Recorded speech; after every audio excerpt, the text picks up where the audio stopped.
बच्चों, अभी तक हमने ये पढ़ा कि न्यूटन का फर्स्ट लॉ जो होता है वो ये दिखाता है कि अगर किसी वस्तु की स्थिति में परिवर्तन हो रही है तो बल चाहिए। और द्वितीय नियम यह बता रहा है कि उसमें बल लगाने पर कितना परिवर्तन हो रहा है। और तृतीय नियम क्या होता है, इसके बारे में आज हम लोग देखते हैं। तृतीय नियम न्यूटन का थर्ड लॉ यह बताता है। इसको समझने के लिए पहले एग्जाम्पल से समझते हैं। अगर कोई एक बॉल है, गेंद है, उस गेंद को अगर दीवार पर फोर्स किया जाए, दीवार पर थ्रो किया जाए, फेंका जाए, तो दीवार उस गेंद को क्या करती है, रिटर्न कर देती है। तो हमारे द्वारा लगाया गया बल जब दीवार पे जा कर के हिट करता है तो दीवार भी उस गेंद को क्या करती है, वहाँ से हिट करती है। यानी न्यूटन का थर्ड लॉ ये कहता है प्रत्येक क्रिया के बराबर एवं विपरीत दिशा में प्रतिक्रिया होती है। Every action have equal and opposite reaction. अगर ये दीवार है और गेंद यहाँ से थ्रो की गई और आकर के जब इस दीवार को गेंद ने हिट किया तो ये अपोजिट डायरेक्शन में निकलती है, ऐसे अपोजिट इधर चली जाती है। अगर एक टेबल है, ऐसे एक टेबल है,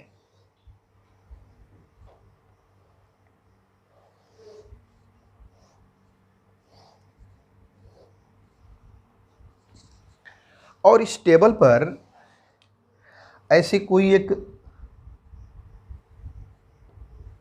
पिंड रखा गया। ऐसी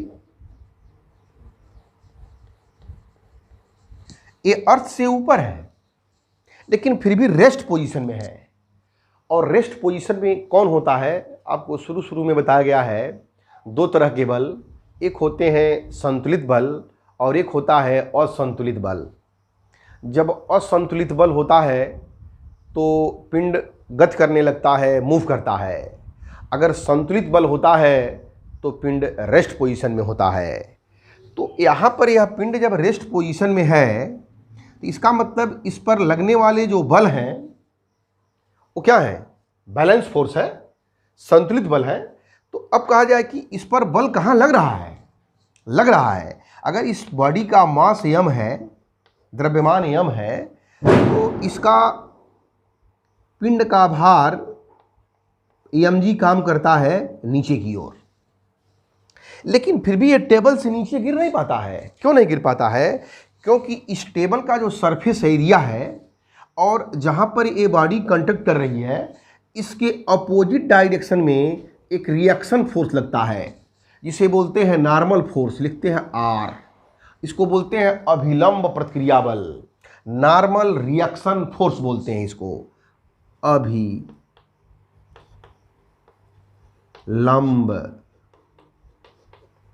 प्रतिक्रिया बल, नॉर्मल, अभिलंब का नॉर्मल रिएक्शन फोर्स। अब कहाँ लगता है, नीचे की तरफ क्या लग रहा है, ये हमारी अर्थ है। इस बॉडी को हमेशा कोई भी वस्तु अगर पृथ्वी से ऊपर है या पृथ्वी पर है तो क्या करती है, उसको mg भार से अपनी ओर खींचती है। अगर टेबल को हटा दिया जाए, टेबल को खींच दिया जाए ऐसे, अब इस बॉडी को इतने ऊपर रखा जाए तो बॉडी क्या होगी, नीचे की तरफ गिर जाएगी। क्यों गिर जाएगी?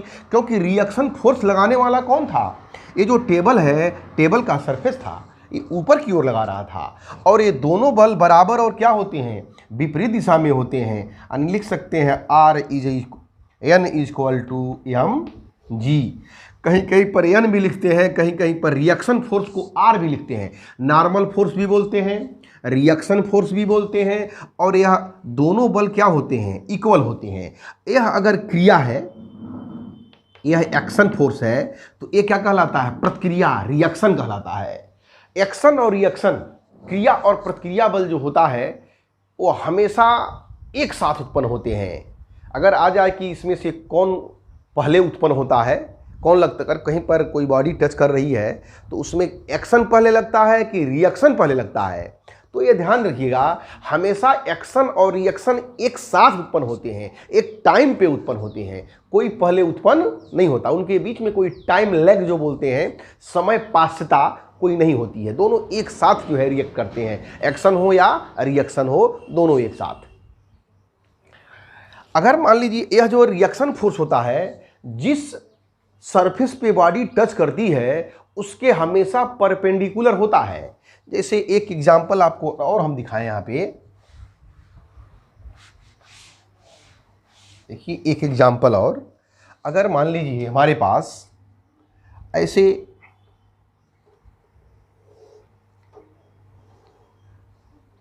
ऐसा सरफेस है, ढालूदार है, ये इसको बोलते हैं नत समतल, और इस पर अगर कोई एक बॉडी रखी गई है ऐसे इस तरह से, और इस पर ये रुकी हुई है, तो रुकने का मतलब ये हुआ, ये कब रुकेगी? यहाँ पर बिल्कुल ढालदार है लेकिन फिर भी रुकी हुई है, यानी इस पर लगने वाले जो फोर्स होंगे वो क्या होंगे, उनका रिजल्टेंट क्या होगा? जीरो होगा, और कहेंगे कि बैलेंस फोर्स। अगर रुकी हुई है तो यहाँ पर जानिए हमेशा आप कि पिंड का जो वेट होता है वो हमेशा नॉर्मली नीचे की तरफ ऐसे काम करता है, यह कहलाएगा mg।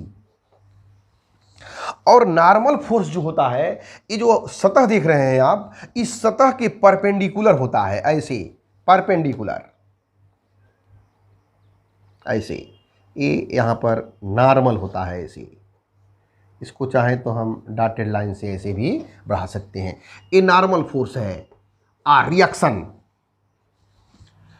अब जो हमारा mg नीचे की तरफ है, अगर यह थीटा है तो ये भी थीटा होता है।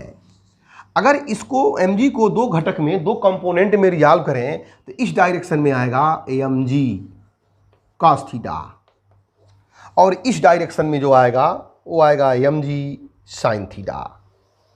ऐसे इस साइड में आएगा mg sin थीटा। अब देखिए इसमें r और mg cos थीटा एक दूसरे को बैलेंस करेंगे। यह r equal to mg cos theta और mg sin थीटा इसको नीचे की तरफ खींचेगा, लेकिन फिर भी यह बॉडी नीचे नहीं आ रही है, यानी ऊपर कोई इतना ही फोर्स से खींच रहा है, उसको बोलते हैं घर्षण बल, फ्रिक्शन फोर्स, Fs। ये ऊपर की तरफ दोनों सतहों के बीच में लगता है और हमेशा अपोजिट डायरेक्शन में ये भी लगता है। ये mg sin थीटा है तो इसके विपरीत दिशा में लगता है, इसको बोलते हैं फ्रिक्शन फोर्स, घर्षण बल। अब ये चारों बल एक दूसरे के, इसके अपोजिट है, इसके अपोजिट है, इन सबको जोड़ दिया जाता है तो रिजल्टेंट क्या आता है? जीरो। इसलिए बॉडी यहाँ पर क्या रहती है? रेस्ट पोजीशन में रहती है। यानी ये कह सकते हैं हम कि अकेला बल कभी, न्यूटन का थर्ड लॉ ये बता रहा है कि अकेला कोई बल एक साथ अकेला उत्पन्न नहीं होता है। जब भी कोई फोर्स जब जनरेट होता है तो उसके अपोजिट डायरेक्शन में एक फोर्स जनरेट होता है और हमेशा जो है पेयर में होते हैं। जैसे हम चलते हैं तो अर्थ पर जब हम चलते हैं ऐसे अर्थ पर, तो हमारा पैर जब ऐसे क्रॉस बनता है, ऐसे जब बिल्कुल हम इस समय रेस्ट पोजीशन में है। रेस्ट पोजीशन का मतलब ये हुआ कि हमारा जो पैर है वो बिल्कुल ऐसे है, फ्लैट है, और नीचे की तरफ भार काम करता है mg और रिएक्शन काम करता है r ऊपर, दोनों बैलेंस है, इसीलिए हम मूव नहीं करते हैं। जब हमारा पैर पृथ्वी से थीटा एंगल पे होता है, उस कंडीशन में देखिए ऐसे थीटा एंगल पे होता है तो हमारा भार हमेशा कहाँ काम करता है? नीचे की ओर। अब जो रिएक्शन होगा हमने बताया है इसके क्या होता है? परपेंडिकुलर होता है, ऐसे परपेंडिकुलर। तो इस डायरेक्शन में वही चीज आएगा mg cos थीटा। अब आगे की ओर चल रहे हैं, एक आएगा mg sin थीटा, और इस डायरेक्शन में भी फोर्स लगेगा। तो जब फोर्स से लगता है ये इसको क्या करता है? निरस्त कर देता है। इस बल से हम आगे की ओर क्या होते हैं? अगर हम चल रहे हैं इधर, क्योंकि हमारा पैर ऐसे उठा हुआ है, तो ऐसे जब उठा है तो mg sin थीटा क्या करता है? आगे की ओर बढ़ाता है और हम आगे की ओर क्या होते हैं? चलते रहते हैं। तो हम जब चलते हैं तो पृथ्वी को जिस फोर्स से हम पीछे की तरफ अपोज करते हैं, तो पृथ्वी भी उतने ही बल से हमें आगे की ओर क्या करती है? रिएक्शन करती है। तो हम आगे की ओर क्या करते हैं? बढ़ते हैं, चाहे घोड़ा हो, चाहे व्यक्ति हो, चाहे जो भी हो।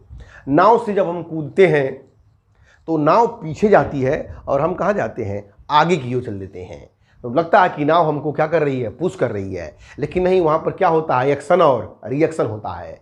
जब आप पानी में तैरते हैं तो पानी को फोर्स कहाँ लगाते हैं, पानी पर, पीछे की तरफ, हाथ से या पैर से पीछे की तरफ। तो वो वाटर पानी जो होता है हमको भी रिएक्शन से क्या करता है, आगे की ओर बढ़ाता है। बंदूक से जब गोली निकलती है तो गोली आगे की ओर निकलती है और बंदूक कहाँ हटती है, पीछे की ओर हटती है। तो ये सब एक्शन और रिएक्शन है, इसको बोलते हैं न्यूटन का थर्ड लॉ। अब एक्शन और रिएक्शन जो होता है, यह हमने ये पढ़ा अभी तक, न्यूटन का जो थर्ड लॉ है, इसमें जो हर बात फोर्स पे हो रही है। न्यूटन का फर्स्ट लॉ क्या हमने पढ़ा कि जब किसी वस्तु के अवस्था में परिवर्तन करना होता है तो भी फोर्स लगाते हैं, और सेकंड है जब फोर्स लगा देते हैं तो वस्तु में कितना परिवर्तन हुआ वो सेकंड रूल बताता है, और थर्ड रूल ये बताता है कि उस पर बल कहाँ लगा, कहाँ से लगा, किस डायरेक्शन में लगा, कितना लगा। ये सब चीज़ें जो पढ़ना है वो पढ़ेंगे किसमें, हम लोग थर्ड लॉ में पढ़ेंगे। तो इसमें लोमेरिकल्स ज़्यादा होते हैं, इसमें आपको हम कुछ लोमेरिकल्स बता रहे हैं। एक सरफेस है और फ्रिक्शनलेस सरफेस है। फ्रिक्शनलेस मतलब इस पर कोई घर्षण नहीं है। इस पर हमारे पास 3 ब्लॉक रखे गए हैं, ऐसे 3 ब्लॉक रखे गए हैं।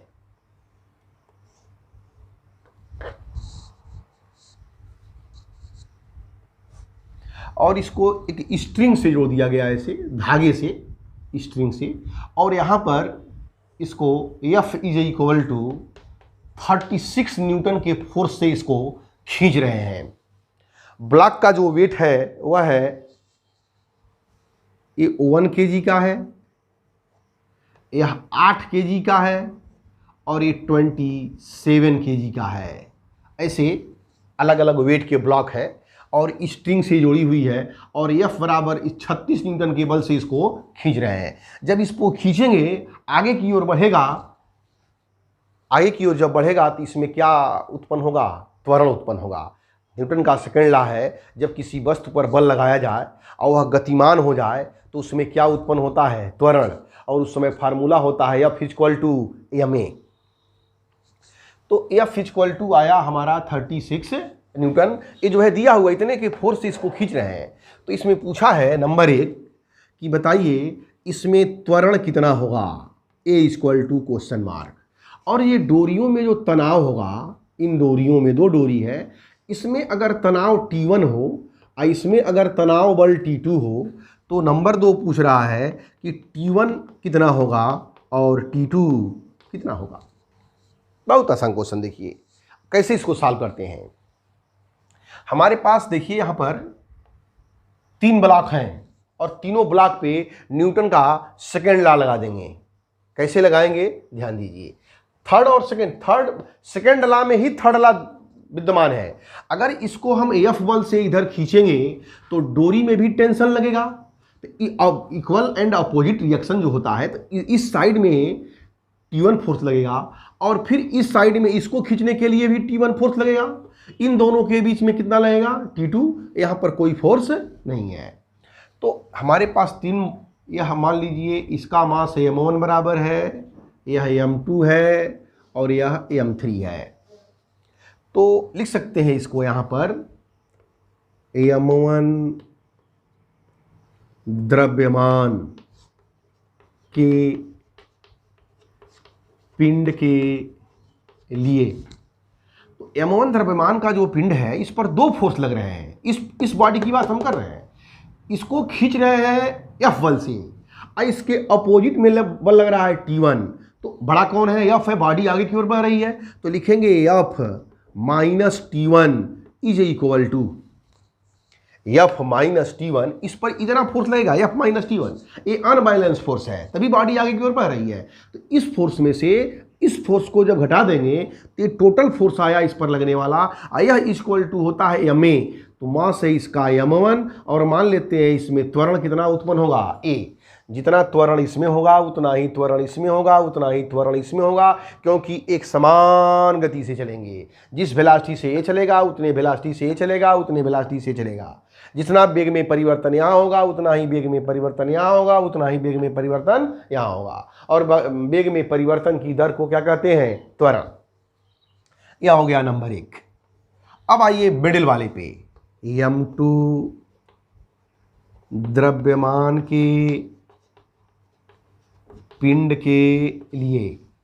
जो हमारा m2 द्रव्यमान का पिंड है, इस पर भी 2 फोर्स लग रहे हैं। इस डायरेक्शन में लग रहा है T1 और इस डायरेक्शन में लग रहा है T2, लेकिन ये बॉडी कहाँ जा रही है? आगे की ओर जा रही है। तो T1 बड़ा होगा, T2 छोटा होगा, तो लिखेंगे T1 minus T2 equal to m2a।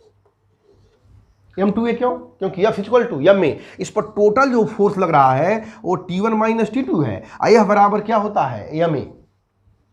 अब आइए m3 द्रव्यमान के पिंड के लिए। इस पर केवल एक फोर्स लग रहा है T2, तो लिखेंगे T2 बराबर m3a, इक्वेशन नंबर 3।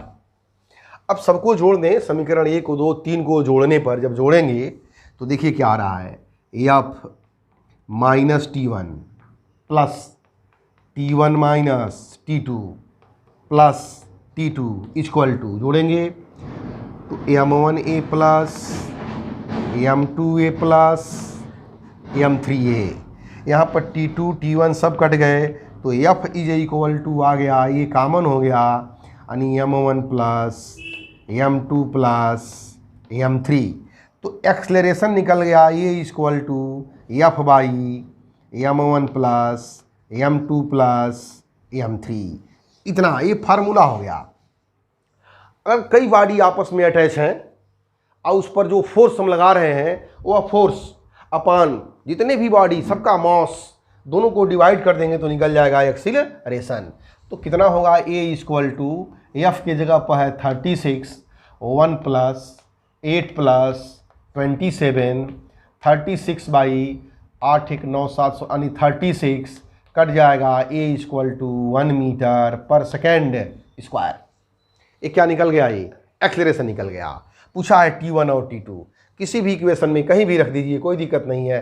फर्स्ट में रखेंगे, F के जगह पर लिखेंगे 36 minus T1 is equal to m1 की जगह पर 27 इंटू a की जगह पर 1, तो यह हो जाएगा 36 minus 27 equal to T1।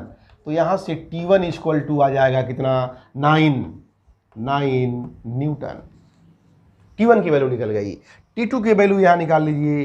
T2 equal to m2 की वैल्यू है 8 इंटू 1 इक्वल टू 8 न्यूटन। तो T1 भी निकल गया, T2 भी निकल गया और हमारा एक्सीलरेशन भी निकल गया।